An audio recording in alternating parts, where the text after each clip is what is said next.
L'univers est-il infini? C'est une question que se posent tous les cosmologistes et que tu t'es déjà aussi certainement posée. À première vue, on aurait tendance à répondre que oui, l'univers est infini. Mais est-ce vraiment le cas? Chers voyageurs, bien le bonjour. Aujourd'hui, nous partons explorer l'univers à la découverte des mondes lointains du cosmos.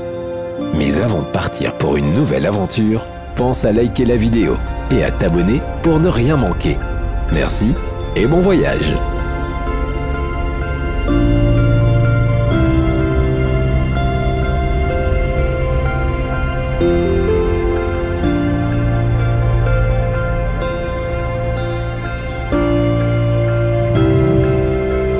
L'univers est infini? La réponse va peut-être te surprendre. La réalité, c'est qu'on ne le saura probablement jamais. Théoriquement, il est impossible de trancher cette question. Alors même que la théorie de la relativité générale nous permet de décrire l'évolution de l'univers entier depuis sa naissance, elle ne nous dit rien sur ses propriétés géométriques. Tout ce que nous apprend cette théorie relativiste de la gravitation développée par Einstein, c'est que la courbure de l'univers serait nulle. Concrètement, qu'est-ce que cela signifie? Prenons 3 points dans l'espace-temps. Maintenant, relions ces 3 points entre eux. Sans courbure, on obtient non pas une pyramide, mais un triangle, c'est-à-dire un objet plat. Un univers plat, sans courbure, et donc infini, cela ne convainc pas tous les cosmologistes. Pour mieux comprendre, nous devons examiner les 3 courbures types potentielles de l'univers et leur signification en termes de masse et d'expansion. L'univers pourrait être fermé, courbure spatiale positive, ouvert, courbure spatiale négative, ou plat, courbure spatiale nulle. Dans un univers dit ouvert, il est sans limite et continuera de s'étendre indéfiniment. Sa masse totale n'est pas assez grande pour stopper cette expansion. Pour un univers plat, bien qu'il soit également sans limite et destiné à s'étendre éternellement, sa masse est tout de même suffisante pour ralentir cette expansion jusqu'à ce qu'elle atteigne presque zéro. Mais cela prendrait une durée infinie.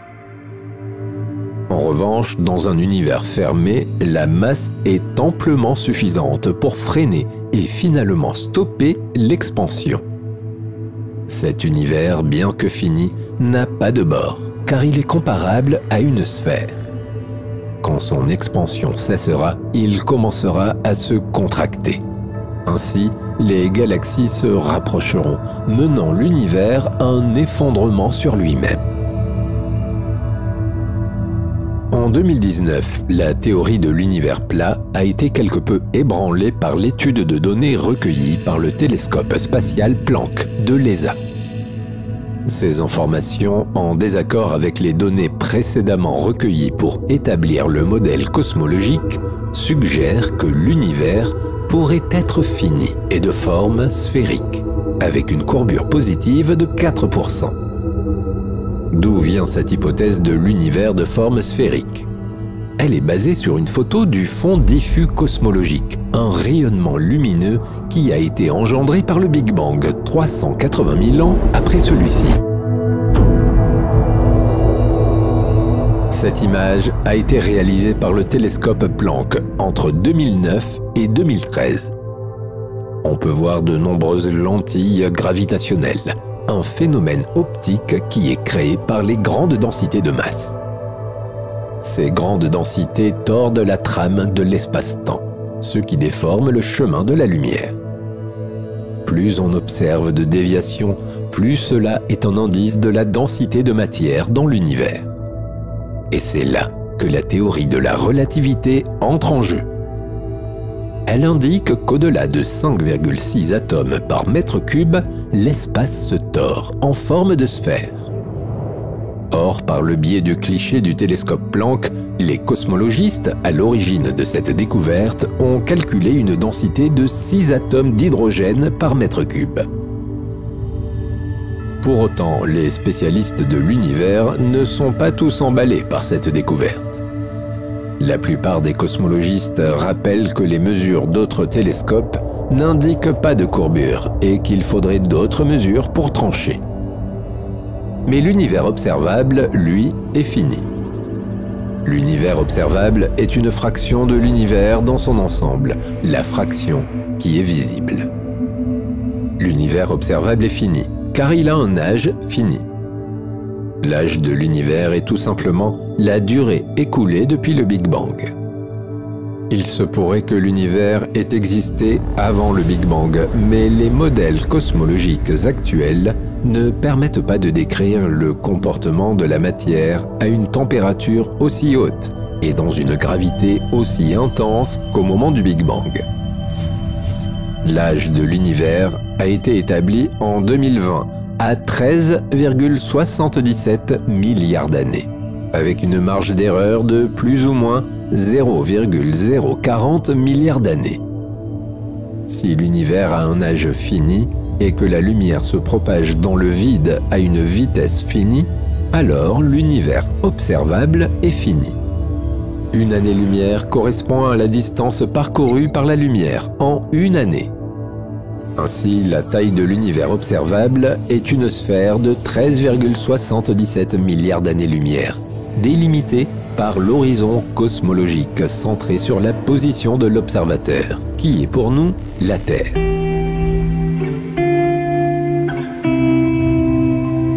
Mais cela ne représente qu'une petite portion de l'univers tout entier. Pour savoir si l'univers est infini ou non, il faut connaître sa courbure. Comme tu l'as compris, on ne peut pas vraiment affirmer avec certitude que l'univers est infini. Mais nous pouvons tout de même aller explorer l'univers observable, cette fraction de l'univers qui est visible. Ensemble, nous allons découvrir ce qu'est l'univers observable, comment il a été découvert et théorisé, quelles sont ses dimensions et quels objets il contient. Accroche ta ceinture, le voyage commence maintenant.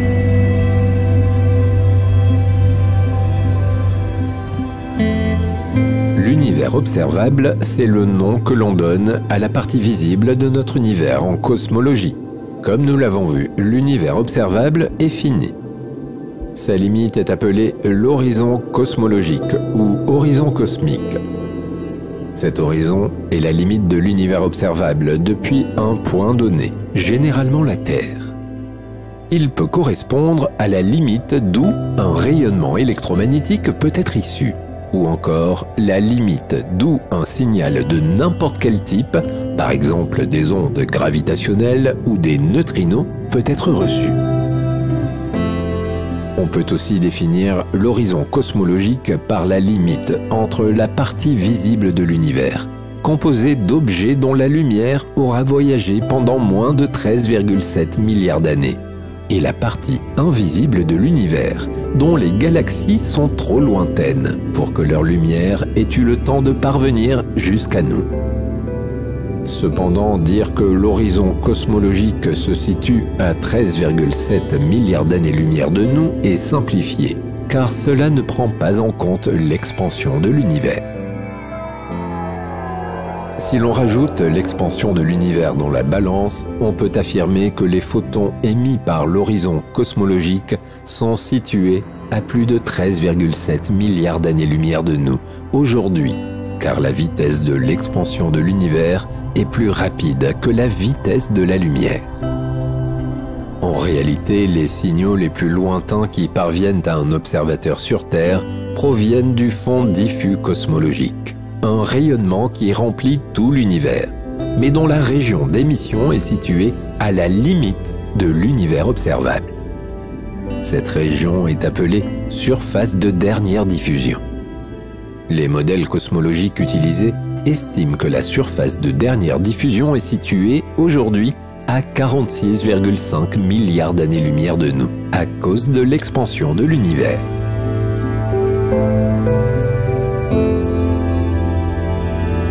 L'univers observable peut être décrit comme une sphère dont le centre est la Terre. Il ne s'agit pas de géocentrisme, ce modèle physique ancien selon lequel la Terre était immobile, au centre de l'univers. Notre planète est au centre de ce que l'on appelle univers observable, tout simplement parce que les observateurs sont situés sur Terre. Il s'agit d'une notion relative. Des observateurs qui seraient situés ailleurs dans l'univers n'auraient pas le même univers observable, mais le rayon de cette sphère serait le même. L'univers observable se définit par ce qui est observable et mesurable. Or, plus on avance dans le temps, plus on peut observer d'objets éloignés, car leur lumière nous parvient enfin. L'univers observable s'agrandit donc au cours du temps. Le rayon visible est une seconde lumière plus grand à chaque seconde qui passe, ou une année-lumière plus grand chaque année. On peut aussi le formuler de cette façon. La lumière voyage à une vitesse de 300 000 km par seconde. Avec chaque seconde qui passe, on découvre alors une nouvelle profondeur d'espace de 300 000 km. En une année, on peut découvrir ainsi plusieurs nouvelles galaxies. Les objets qui sont situés à la limite de l'univers observable sont observés dans leur état primitif, car ce sont ceux dont la lumière a mis le plus de temps à nous parvenir, soit des milliards d'années-lumière. Et plus les objets sont éloignés, plus ils sont perçus avec un décalage vers le rouge élevé, du fait de l'expansion de l'univers.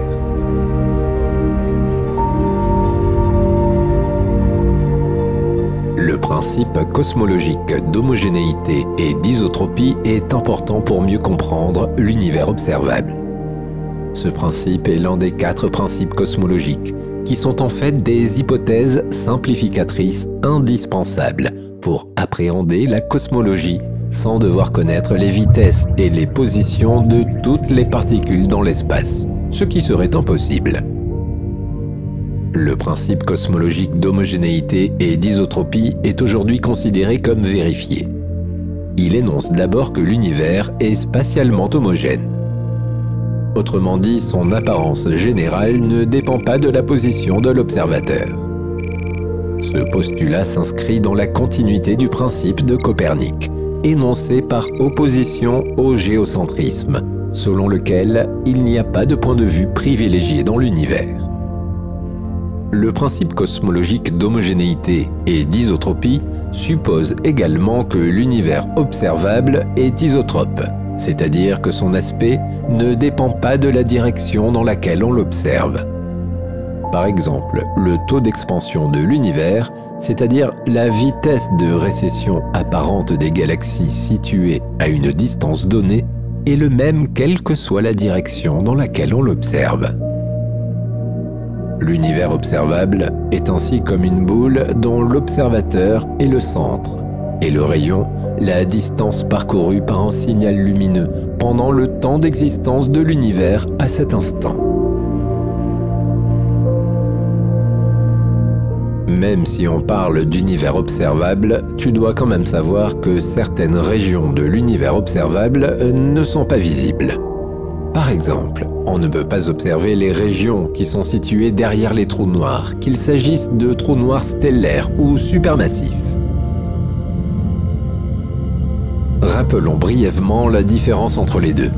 Les trous noirs stellaires résultent de l'effondrement gravitationnel d'étoiles massives, tandis que les trous noirs supermassifs situés au centre des galaxies font encore l'objet de recherches actives concernant leur formation. Mais ce n'est pas parce que l'on ne peut pas observer ces parties de l'univers qu'elles n'existent pas.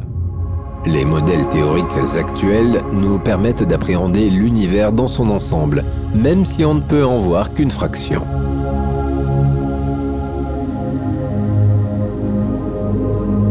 Il est certain que l'observation de l'univers observable présente quelques défis. Il est déjà difficile d'imaginer que même si l'univers observable paraît fini, il est en réalité situé dans un ensemble bien plus vaste et même potentiellement infini.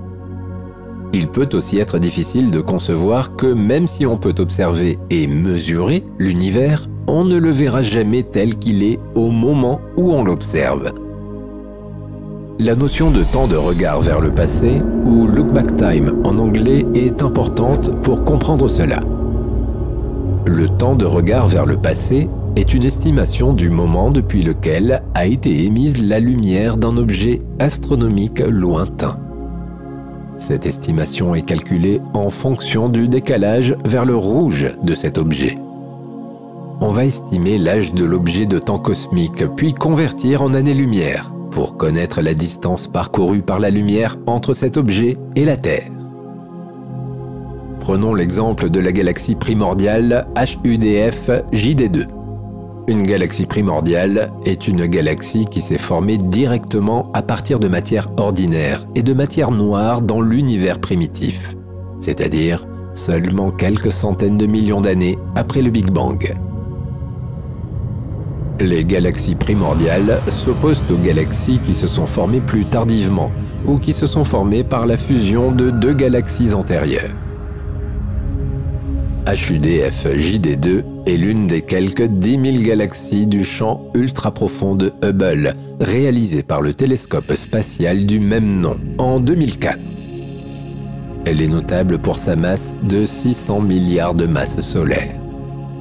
Sa découverte a étonné les astronomes, car à cette époque, on ne connaissait aucun autre objet aussi massif qui s'était formé aussi tôt dans l'histoire de l'univers.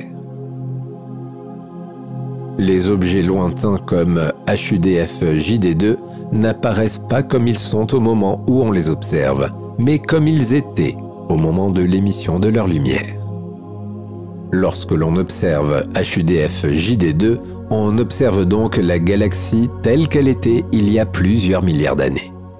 D'ailleurs, plus les objets sont lointains, plus on les observe à un temps cosmique jeune. L'appréciation de l'âge des objets observés dans l'univers est très complexe. Pour simplifier, il faut d'abord observer le décalage des raies spectrales du spectre électromagnétique de l'objet observé, qui permet de mesurer le décalage vers le rouge. Ensuite, il faut le convertir en temps cosmique, ce qui dépend du modèle cosmologique employé. Le modèle cosmologique peut être le principe cosmologique, le modèle de son expansion, ou encore un modèle basé sur des paramètres comme la constante de Hubble, qui sont souvent imprécis. Plus le décalage vers le rouge est grand, plus l'objet observé est éloigné.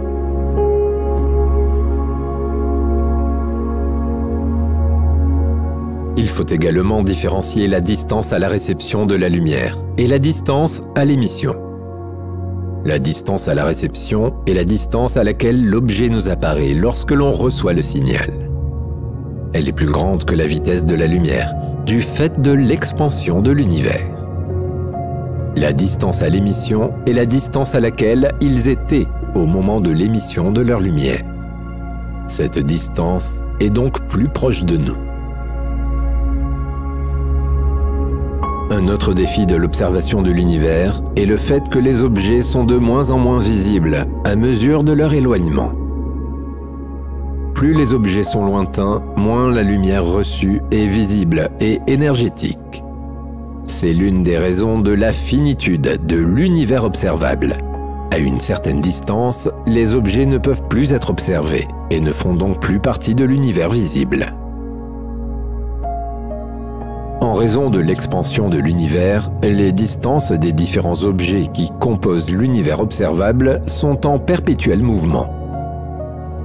Les frontières de cette sphère, qui est l'univers visible, sont donc assez floues et mouvantes. Chaque année, des galaxies de l'univers observable disparaissent dans l'inobservable. Mais en même temps, de nouvelles galaxies deviennent aussi visibles chaque année, car leur lumière nous parvient enfin à mesure que l'on s'éloigne de la date du Big Bang. Les observations donnent l'impression que les différents objets cosmiques, par exemple les supernovas, les étoiles ou les galaxies, s'éloignent de plus en plus vite les unes des autres. Cela ne s'explique pas comme tu pourrais le penser par l'augmentation de la vitesse de leur déplacement, mais par l'augmentation accélérée de la production d'espace entre chaque galaxie. L'expansion de l'univers est décrite par la constante de Hubble. Elle ne fait pas référence à une duplication littérale de l'espace, mais à son expansion continue. La constante de Hubble, d'une valeur approximative de 70 km par seconde MPC, signifie qu'en moyenne, pour chaque mégaparsec de distance séparant deux points dans l'univers, ces points s'éloignent l'un de l'autre, à une vitesse d'environ 70 km par seconde. Ainsi, cette constante décrit la relation entre la vitesse d'éloignement de deux points dans l'univers et la distance qui les sépare, et non pas l'ajout d'un nouvel espace.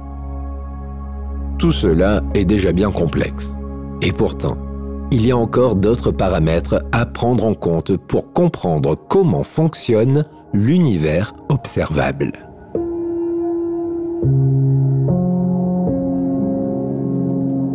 Comme nous l'avons vu au début de ce voyage, l'univers est âgé de 13,77 milliards d'années. Disons 14 milliards d'années pour arrondir. Il serait tentant de dire que la taille de l'univers observable est de 14 milliards d'années-lumière. En effet, puisqu'il s'agit de l'âge de l'univers, la lumière émise par un objet de l'univers observable ne peut pas avoir voyagé plus de 14 milliards d'années. Les objets les plus lointains que nous pouvons observer devraient donc être situés à 14 milliards d'années-lumière de nous. Mais ce n'est pas si simple. En raison du phénomène d'expansion de l'univers, le lieu d'origine des particules de lumière émises par ces objets lointains s'est éloigné de nous depuis leur émission. Ce que l'on cherche, c'est donc la distance géométrique à laquelle se situent ces objets lointains dont nous recevons la lumière 14 milliards d'années-lumière plus tard. Pour cela, il faut d'abord adopter un modèle cosmologique.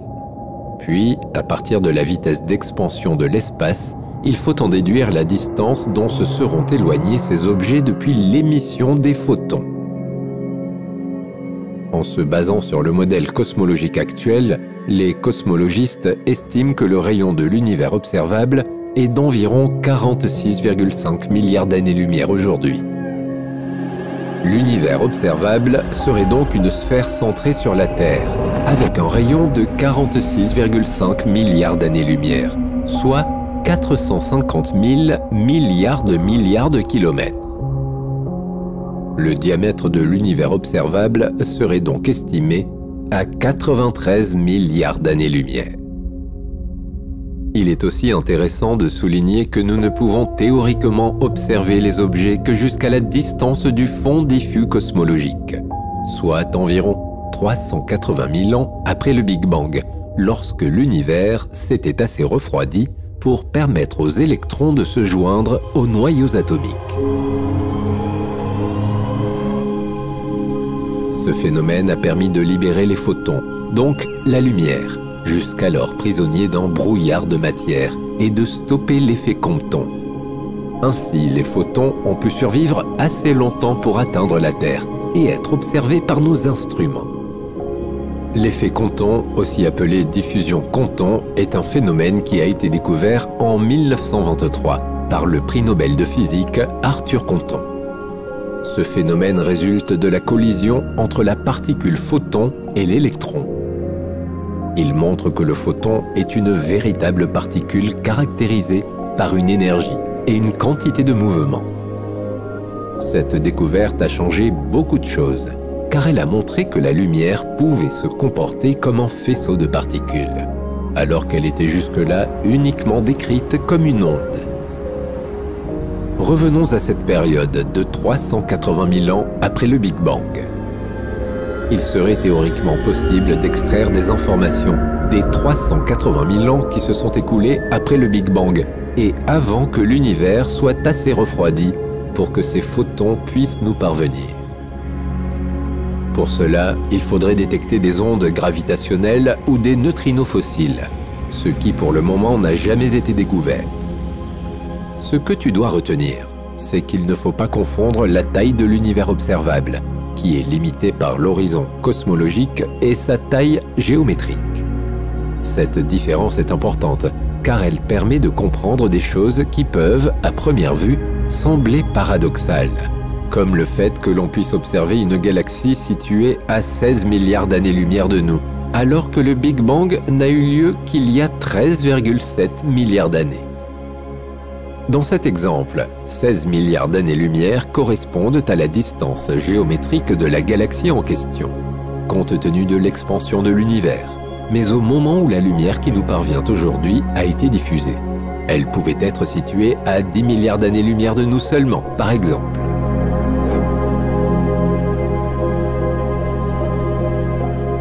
Nous savons quelle est la taille de l'univers observable, mais qu'en est-il de sa masse? Avec différentes méthodes, les scientifiques ont pu estimer la quantité de matière présente dans la partie observable de notre univers. Elle serait de l'ordre de 10 puissance 80 atomes. Le plus souvent, on aborde la question de la masse de l'univers en termes de densité et d'énergie, plutôt que de masse. En effet, l'univers est avant tout constitué de matière et d'énergie.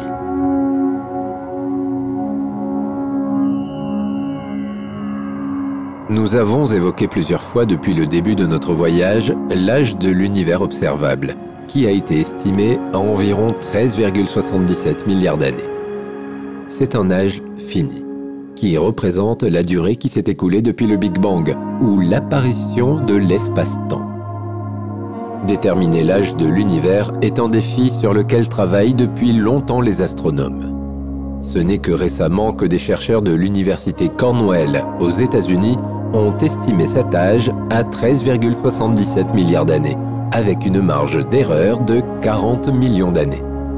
Pour parvenir à cette estimation, les chercheurs se sont appuyés sur des données de fond diffus cosmologiques qui ont été recueillies par le télescope cosmologique d'Atacama, au Chili, entre 2013 et 2016.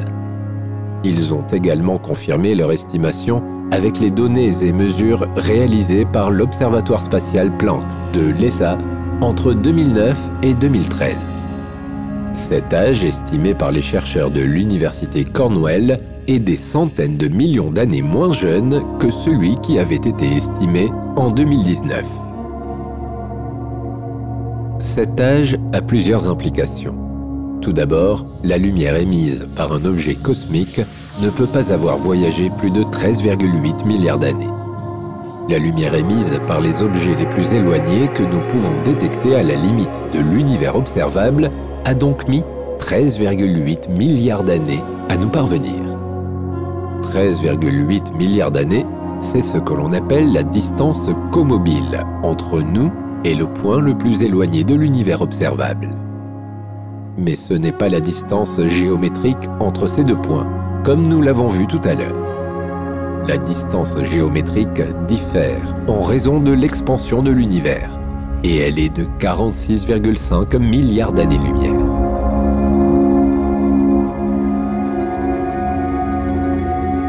Tu connais maintenant l'âge de l'univers observable, sa taille et sa masse, et tu as compris toute la difficulté et la complexité d'étudier un espace en perpétuel mouvement, avec des frontières floues qui se redéfinissent à chaque seconde. Tu es prêt pour commencer notre voyage au cœur de l'univers observable, à la découverte des objets cosmiques qu'il contient. Commençons par étudier la manière dont est organisé l'univers observable. L'artiste argentin Pablo Carlos Budassi a réalisé une magnifique carte détaillée de l'univers observable en forme de sphère. On peut en voir les différentes couches. Cette image impressionnante a été réalisée grâce à une échelle logarithmique.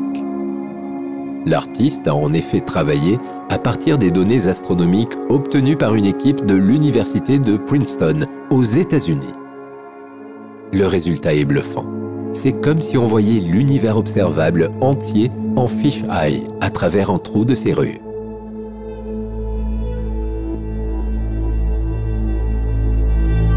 Au centre de cette sphère, tu peux voir le système solaire. C'est normal pour un observateur sur Terre. La sphère que constitue l'univers observable a notre planète pour centre. Tu peux voir le Soleil autour duquel gravite la Terre et les autres planètes de notre système solaire. Mercure et Vénus, plus proches du Soleil que nous, puis Mars, Jupiter, Saturne avec son anneau, et Uranus et Neptune, les planètes bleues. Accolé à la Terre, tu peux même apercevoir la Lune. Autour de notre système solaire, tu peux voir les deux ceintures d'astéroïdes, la ceinture de Kuiper et le nuage d'Oort, qui ressemblent à des anneaux de poussière. La ceinture de Kuiper s'étend entre 30 et 55 unités astronomiques au-delà de l'orbite de Neptune. Elle est similaire à la ceinture d'astéroïdes, un anneau de milliards d'astéroïdes qui est situé entre Mars et Jupiter, et s'est formé en même temps que notre système solaire il y a 4,6 milliards d'années. Cependant, la ceinture de Kuiper est 20 fois plus large et de 20 à 200 fois plus massive que la ceinture d'astéroïdes. Elle est composée de petits corps et de 3 planètes naines au moins, Pluton, Makemake et Haumea. Parmi ces petits corps, on compte des centaines de milliers de corps glacés, de plus de 100 km, plusieurs milliards de comètes, avec une période orbitale d'environ 200 ans. Dès 1951, l'astronome néerlandais et américain Gerard Kuiper avait prédit l'existence de la ceinture de Kuiper, d'où le nom qui a été donné à cet anneau. Ce n'est pourtant qu'en 1992, 19 ans après sa mort, que 199 2QB1 a été découvert. Ce fut le premier objet de la ceinture de Kuiper qui a été découvert après Pluton en 1930 et son satellite Charon en 1978. Pluton reste l'objet le plus connu de la ceinture de Kuiper. Auparavant considérée comme la 9e planète du système solaire, cette planète a été déclassée en planète naine en 2006. Inversement, il se peut que Triton, le plus gros satellite de Neptune, ait été un objet de la ceinture de Kuiper capturé par la planète. La deuxième ceinture d'astéroïdes que tu peux voir sur la représentation de l'univers observable de Pablo Carlos Budassi est le nuage d'Oort. Celui-ci n'a jamais été observé, il est donc hypothétique. En réalité, le nuage d'Oort n'est pas un anneau, mais une sphère, formée de comètes gelées. En 1950, l'astronome hollandais Jan Hendrik Oort a publié le résultat de ses travaux sur les comètes à longue période. Dans ses travaux, l'astronome constatait que les orbites des comètes à longue période connues en 1950 avaient leurs aphélies, c'est-à-dire le point où elles sont à la plus grande distance du Soleil, à des distances de l'ordre de 20 000 à 100 000 unités astronomiques du Soleil. Il en a conclu qu'il existe entre ces distances du Soleil un ensemble de comètes qui tournent sur des orbites circulaires et que ce réservoir de comètes a une forme sphérique. La limite externe du nuage d'Oort formerait la frontière gravitationnelle du système solaire. Ce nuage reste hypothétique, car il n'a jamais été observé, mais de nombreux scientifiques pensent qu'il doit exister pour expliquer les analyses réalisées des orbites des comètes. Parce que les objets du nuage d'Oort seraient majoritairement composés de glace, comme l'eau, le méthane et l'ammoniac, les astronomes pensent que cette matière s'est formée plus près du Soleil et a été dispersée loin dans l'espace par l'effet gravitationnel des planètes géantes au début de l'évolution du système solaire.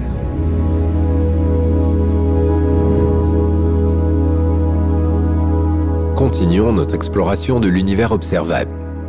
Après le nuage d'Oort, et donc en dehors de notre système solaire, tu peux observer le système d'étoiles Alpha Centauri, situé à 4,37 années-lumière de la Terre.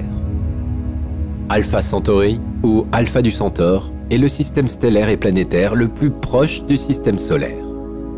Ou plus précisément, c'est le système stellaire le plus proche de notre système solaire actuellement, car tout est en mouvement dans l'univers.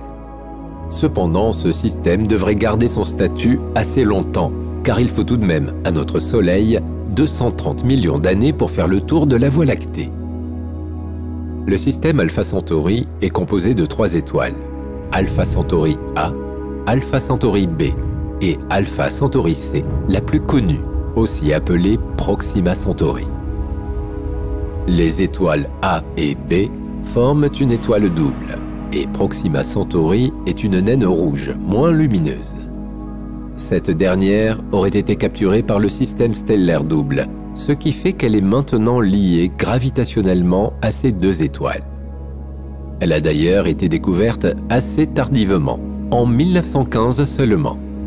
Mais alors, pourquoi est-ce l'étoile la plus connue de ce système? Tout simplement parce que c'est l'étoile la plus proche du Soleil parmi les trois, ce qui en fait l'étoile la plus proche de notre système solaire. Ou tout du moins, c'est l'étoile la plus proche de nous, depuis environ 32 000 ans, et elle le sera encore pour environ 33 000 ans. Pas étonnant alors que les astronomes se soient penchés sur les possibilités que les planètes de ce système abritent une forme de vie extraterrestre. Proxima Centauri B est celle qui intéresse le plus les astronomes, car elle est située dans la zone habitable de l'étoile Proxima Centauri, autour de laquelle elle gravite. Mais ce n'est pas tout. Cette planète située à quand même 40 000 milliards de kilomètres partage de nombreuses caractéristiques en commun avec notre Terre. C'est une planète rocheuse et sa masse est similaire à celle de la Terre. Tous ces paramètres rendent la présence d'eau à l'état liquide possible sur cette exoplanète. Cependant, il y a des obstacles à la vie sur cette planète, notamment la proximité de son étoile, qui est une naine rouge active.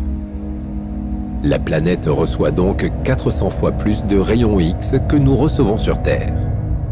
Non seulement cela devrait avoir fortement érodé l'atmosphère de la planète, s'il y en a une, mais en plus, cela rend difficile le développement de la vie telle que nous la connaissons. Il y a autre chose.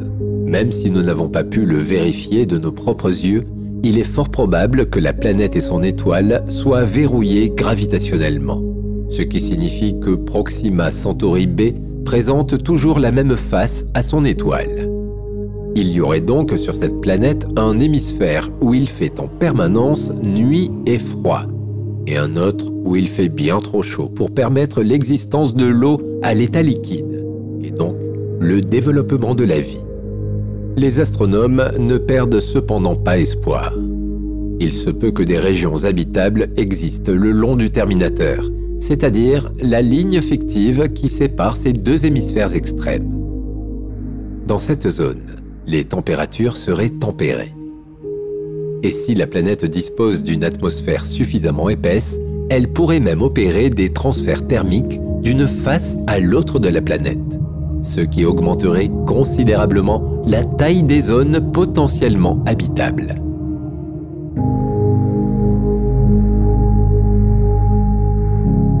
Revenons à la carte de l'univers observable dessinée par Pablo Carlos Budassi. Après le système Alpha du Centaure, tu peux voir à environ 6000 années-lumière de nous le bras de Persée de la Voie lactée, notre galaxie. Le bras spiral de Persée est l'un des 4 principaux bras spiraux de la Voie lactée. En effet, notre galaxie est une galaxie spirale barrée avec 4 bras majeurs et au moins 2 bras mineurs.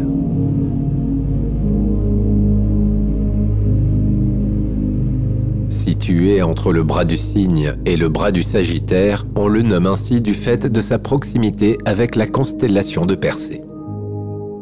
Même si les observations tendent à qualifier la Voie lactée de galaxie spirale, comme par exemple la galaxie M81, nous ne savons pas vraiment quelle est la forme exacte de notre galaxie parce que nous ne la voyons que de l'intérieur.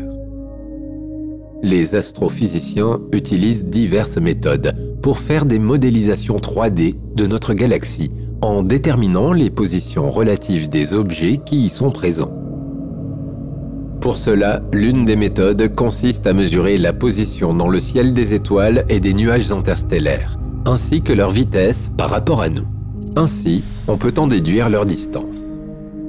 Cependant, la modélisation 3D à partir de cette méthode est approximative, car il faut supposer que ces objets célestes tournent régulièrement autour du centre de la Voie lactée.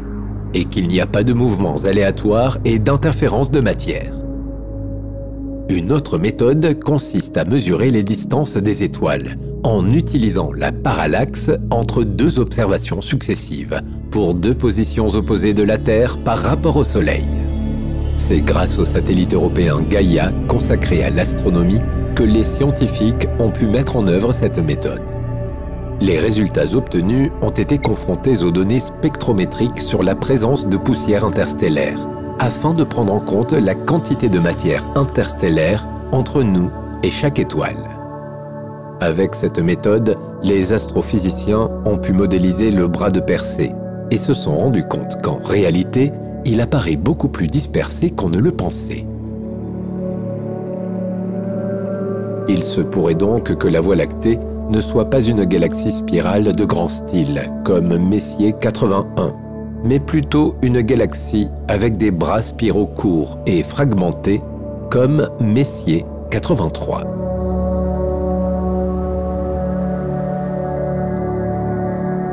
Quoi qu'il en soit, la Voie lactée se trouve au cœur de l'univers observable, dans ce que l'on appelle le groupe local. Le groupe local est un groupe de plus de 60 galaxies avec un diamètre de 10 millions d'années-lumière.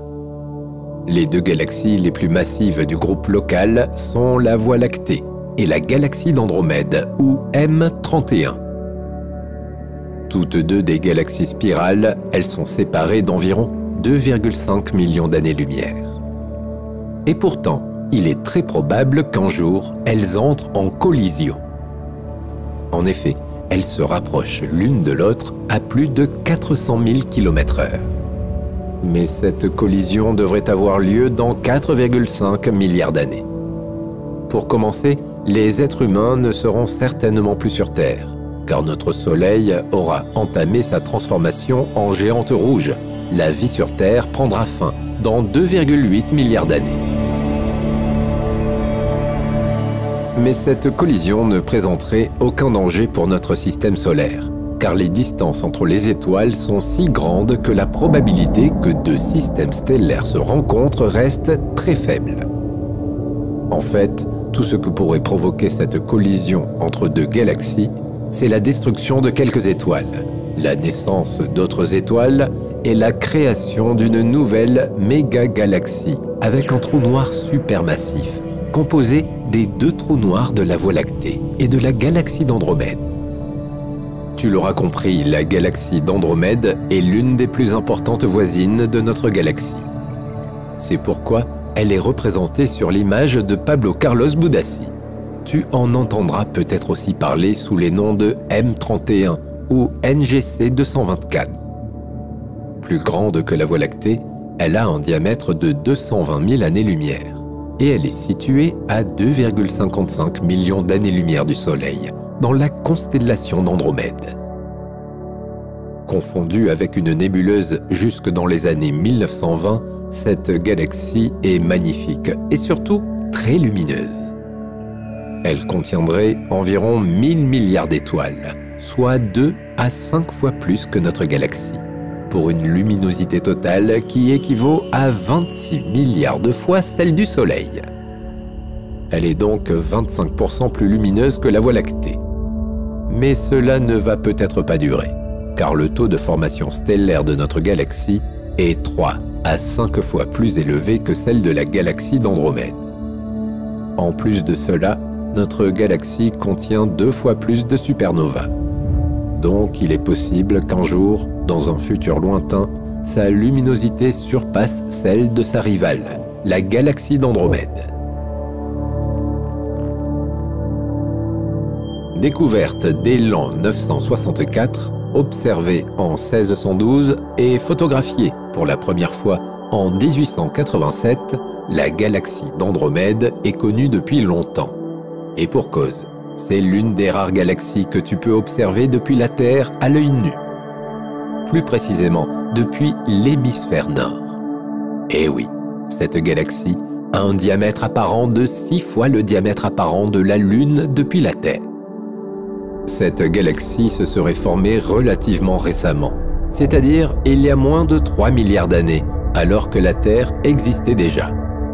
Sa formation est expliquée par les astronomes par la collision de deux galaxies. Elle possède de nombreuses galaxies dites satellites, notamment la galaxie du Triangle ou M33, la troisième galaxie la plus grande du groupe local après M31 et la Voie lactée. La galaxie du Triangle est aussi une galaxie spirale et elle se trouve à 750 000 années-lumière de la galaxie d'Andromède. On peut aussi l'observer à l'œil nu depuis la Terre, mais seulement depuis l'hémisphère sud, lorsque les bonnes conditions sont réunies. Mis à part la galaxie du Triangle, les autres satellites de M31 sont par exemple probablement la galaxie naine irrégulière des Poissons, la galaxie naine sphéroïdale NGC 185, la galaxie naine irrégulière IC10 ou encore la galaxie naine sphéroïdale Andromède 2. Il y en a encore d'autres, mais nous ne pourrons pas toutes les explorer. En 2016, le nombre de galaxies contenues dans l'univers observable a été revu à la hausse. Il en contiendrait en fait 2000 milliards, soit 20 fois plus que ce que l'on pensait auparavant.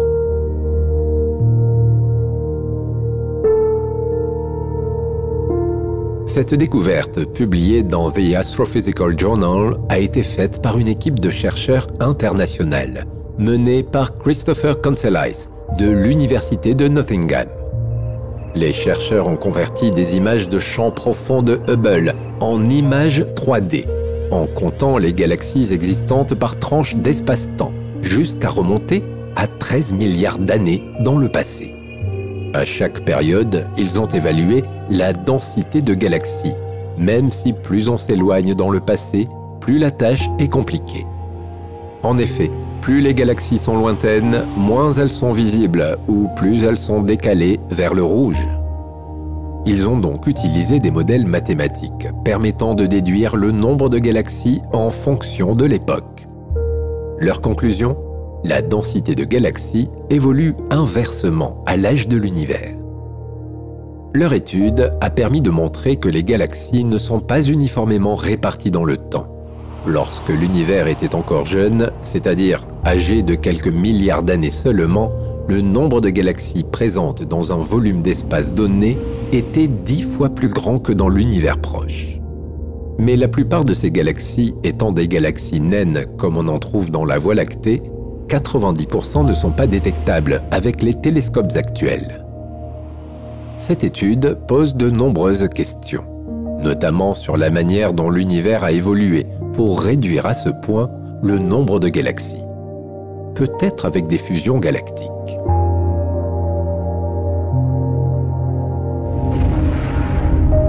Ce qui intéresse aussi les scientifiques, c'est la manière dont sont organisées ces galaxies dans l'univers observable. Les chercheurs ont remarqué une tendance des galaxies à se regrouper en groupes, en amas ou même en superamas. Les superamas sont des groupes d'amas de galaxies. Voici quelques exemples pour que tu puisses y voir plus clair. Le groupe local est un groupe de galaxies qui regroupe plus de 60 galaxies comme la Voie lactée, la galaxie d'Andromède et la galaxie du Triangle. L'amas de la Vierge est un amas de galaxies qui contient entre 1300 et 2000 galaxies, dont 90% sont des galaxies naines. Les amas de galaxies sont plus massifs que les groupes de galaxies et contiennent plus de gaz chaud. Le superamas de la Vierge, qui contient en son centre l'amas de la Vierge, est un superamas de galaxies. Les superamas sont des ensembles pouvant aller jusqu'à des centaines de millions d'années-lumière de diamètre et contenant plusieurs dizaines de groupes et d'amas de galaxies.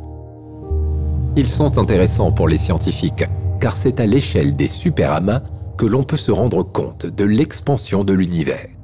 En effet, c'est à cette échelle que se font sentir le décalage vers le rouge, ou, si les objets se rapprochent de nous, le décalage vers le bleu. À l'inverse, les groupes ou amas de galaxies sont liés par la gravité avec une force gravitationnelle assez puissante pour résister à l'expansion de l'univers. Le superamas de la Vierge est particulièrement connu car c'est là que se trouve notre groupe local. C'est pourquoi on l'appelle aussi superamas local. Il est situé à environ 65 millions d'années-lumière de nous et a été découvert progressivement à partir de 1863. De nombreuses nébuleuses avaient été observées dans cette zone.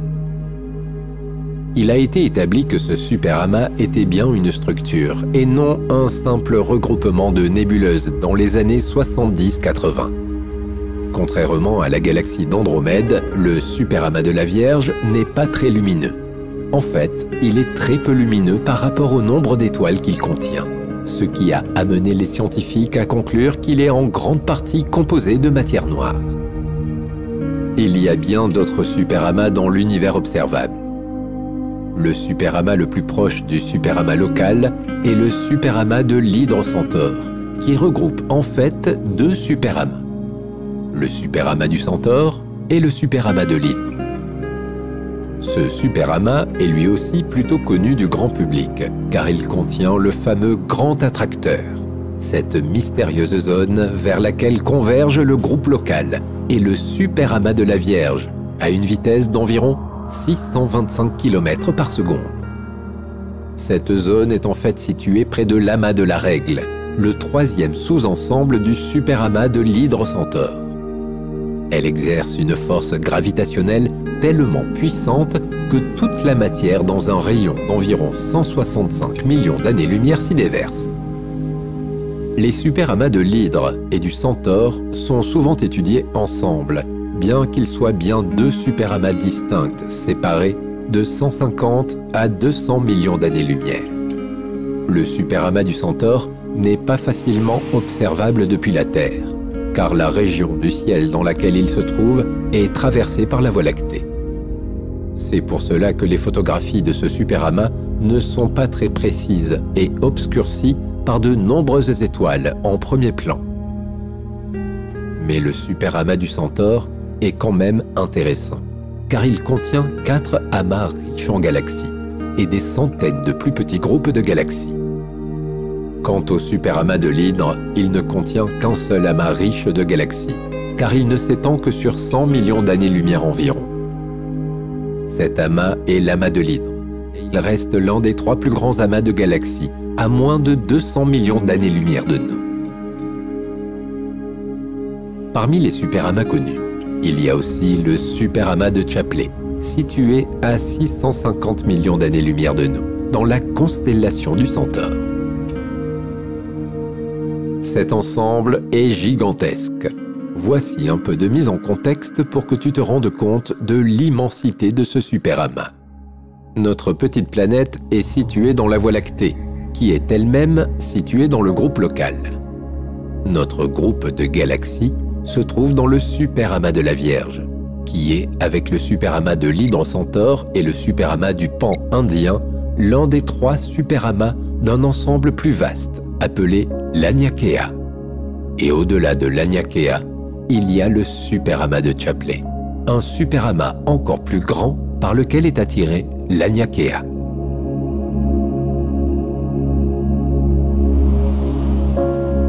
Le superamas de Chapley est situé dans la constellation du Centaure, à 650 millions d'années-lumière de nous, derrière le superamas du Centaure. Il contient 25 amas de galaxies qui sont très rapprochés, puisqu'ils sont condensés dans une zone de la taille du superamas de la Vierge, qui, lui, ne contient qu'un seul grand amas de galaxies. En 1936, l'astrophysicien américain Arlo Chapley avait estimé à 76 000 le nombre de galaxies concentrées dans cette région. C'est cette découverte qui a mené plus tard à la découverte du superamas de Chapley. C'est donc tout naturellement que les astronomes ont donné le nom de cet astrophysicien au superamas. Continuons notre exploration des superamas de l'univers observable. À proximité de l'Aniakea et du superamas de Chapley se trouve aussi le superamas d'Hercule, le superamas de la chevelure de Bérénice et le superamas de Persée-Poisson. Le superamas de Persée-Poisson est un superamas important qui se reconnaît par sa forme insolite. En effet, comme tu peux le voir, il forme un long mur dense de galaxies qui s'étend sur presque 300 millions d'années-lumière de long. Il contient notamment l'amas de Persée, l'un des amas de galaxies les plus massifs, à moins de 500 millions d'années-lumière de nous, et le deuxième amas le plus proche, après l'amas de la Règle, qui contient des milliers de galaxies. Mais contrairement à l'amas de la Règle, caché par le plan de la Voie lactée, il est facile à observer. Le superamas d'Hercule se trouve dans la constellation d'Hercule, d'où son nom. Il est constitué de deux superamas de galaxies reliés entre eux, dont le plus connu est dominé par deux amas riches en galaxies, A2197 et A2199. Ce n'est cependant pas le plus grand des deux superamas. Le deuxième superamas contient en effet plusieurs amas riches et des centaines de petits groupes de galaxies. Il est dominé par trois amas de galaxies, A2147, A2151 et A2152. Le superamas de la chevelure de Bérénice, aussi appelé superamas de Coma, est le superamas le plus proche de la Terre, à 300 millions d'années-lumière. On trouve deux amas particulièrement connus dans ce superamas, l'amas de la chevelure de Bérénice, ou amas de Coma, et l'amas du Lion.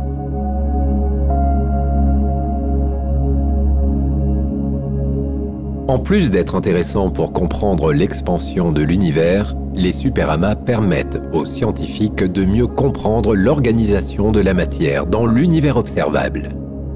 Les chercheurs ont ainsi découvert que les superamas ne sont pas répartis de manière homogène. Au contraire, on observe d'énormes vides entre certains superamas, c'est-à-dire des espaces sans amas de galaxies sur plusieurs centaines de millions d'années-lumière.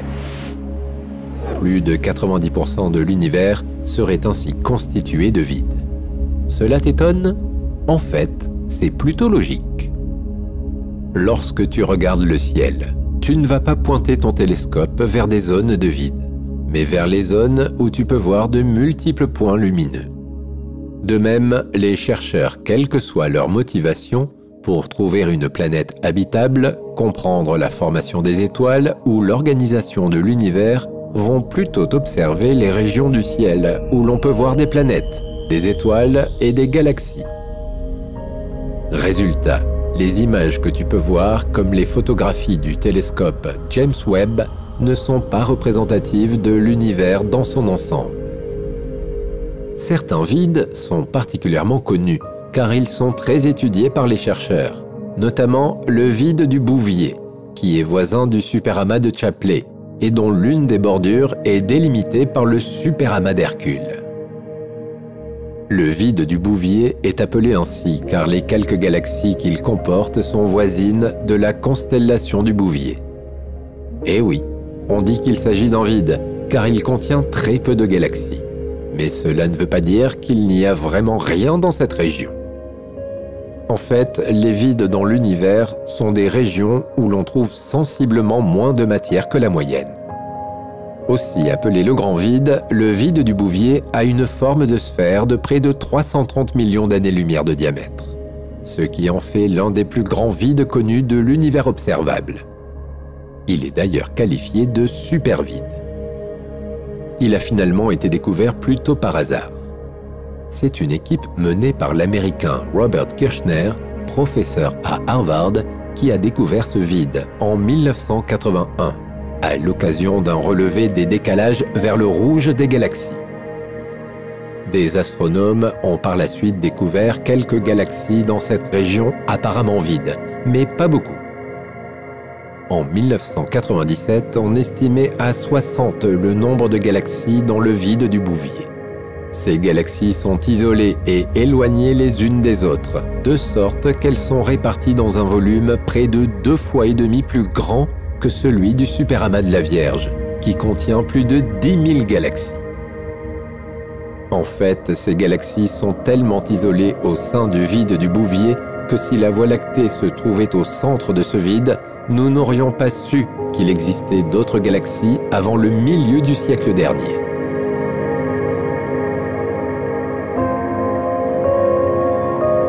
Comment expliquer cette zone relativement vide?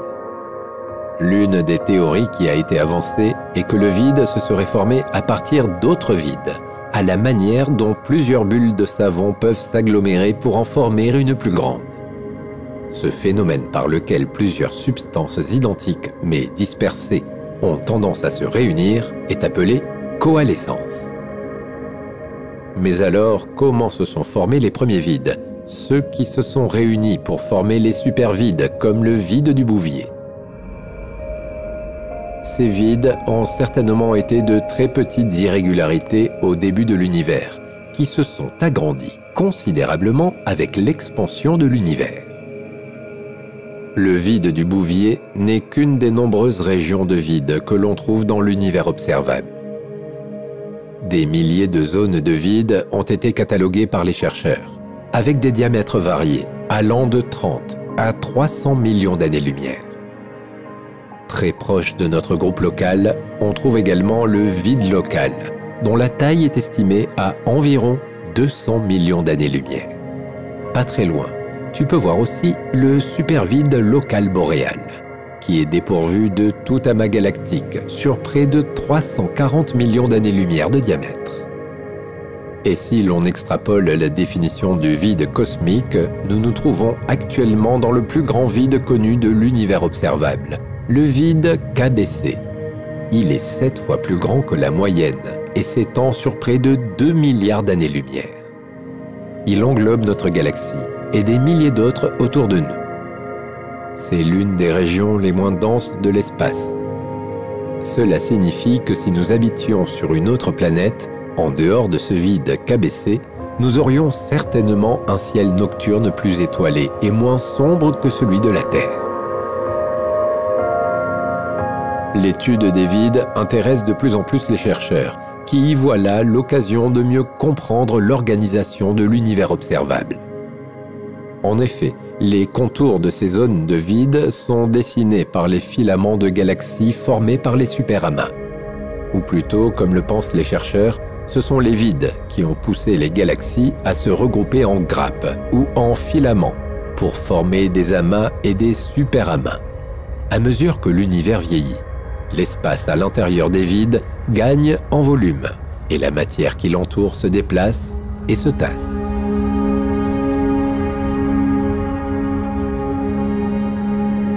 Continuons notre voyage dans l'univers observable.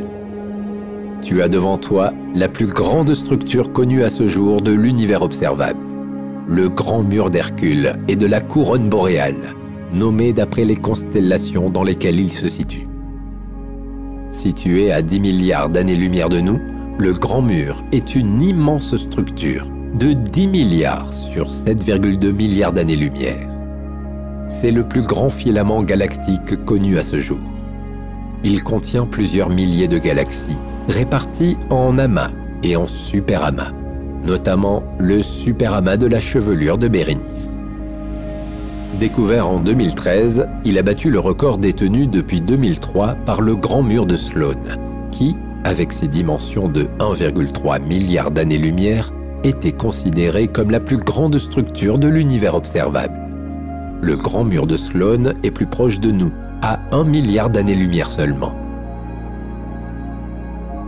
D'autres immenses structures ont été mises en évidence dans l'univers observable, notamment le Grand Mur de Boss, découvert en 2016, un réseau de 4 superamas de galaxies qui contient au moins 830 galaxies.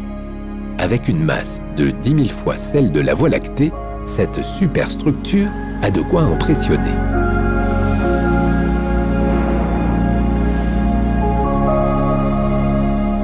Nous arrivons bientôt aux confins de l'univers observable. À 13,5 milliards d'années-lumière de nous se trouve la galaxie HD1, la galaxie la plus distante jamais observée. La découverte de cette galaxie a été annoncée le 7 avril 2022 dans un communiqué du Harvard Smithsonian Center for Astrophysics. Pour le moment, on ne sait pas grand-chose sur cette galaxie lointaine, si ce n'est qu'elle est activement en train de former de nouvelles étoiles, peut-être plus de 100 étoiles par an. Parce que cela serait plutôt inhabituel pour une galaxie de ce type, les scientifiques pensent qu'elle pourrait contenir des étoiles de population 3. Ce type d'étoile reste pour le moment hypothétique, car aucune étoile de population 3 n'a été directement observée jusqu'alors. Ce sont les étoiles qui ont été formées au commencement de l'univers. Il se pourrait que cette galaxie renferme un trou noir supermassif, de 100 millions de fois la masse du Soleil. Cette hypothèse pourrait expliquer l'éclat inhabituel de HD1. Si c'est le cas, ce serait une découverte historique, car il s'agirait du premier trou noir connu, aussitôt après le Big Bang. Pour étudier HD1, les chercheurs ont utilisé plus de 1200 heures d'observation de différents observatoires, à Hawaï et au Chili, mais aussi du télescope spatial Spitzer qui ne fonctionne maintenant plus. HD1, qui se serait formé 300 millions d'années seulement après le Big Bang, a battu le record de la galaxie la plus ancienne et la plus lointaine, auparavant détenue par la galaxie GNZ11, située à 13,4 milliards d'années-lumière, dans la constellation de la Grande Ourse.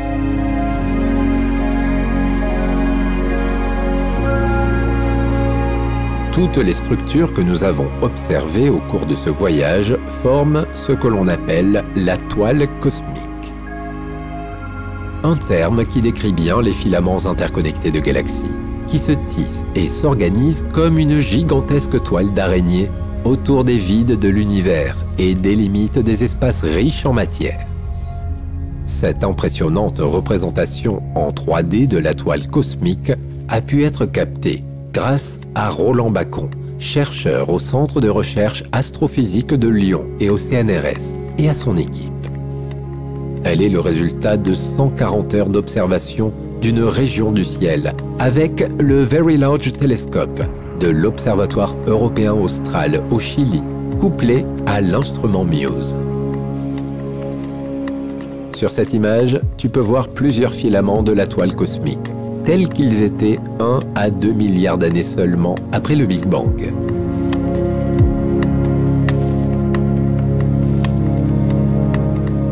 Revenons à l'image de Pablo Carlos Budassi.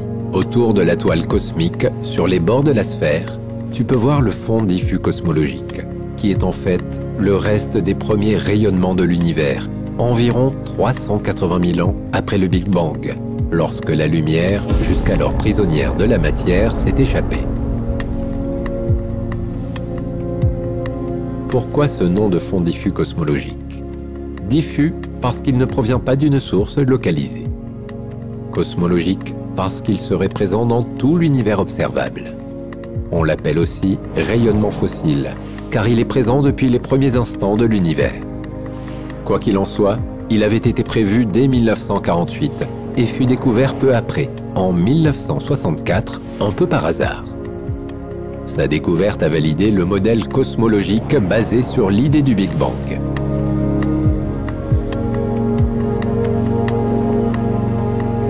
La dernière couche de cette sphère réalisée par Pablo Carlos Budassi est un anneau de plasma quark-gluon.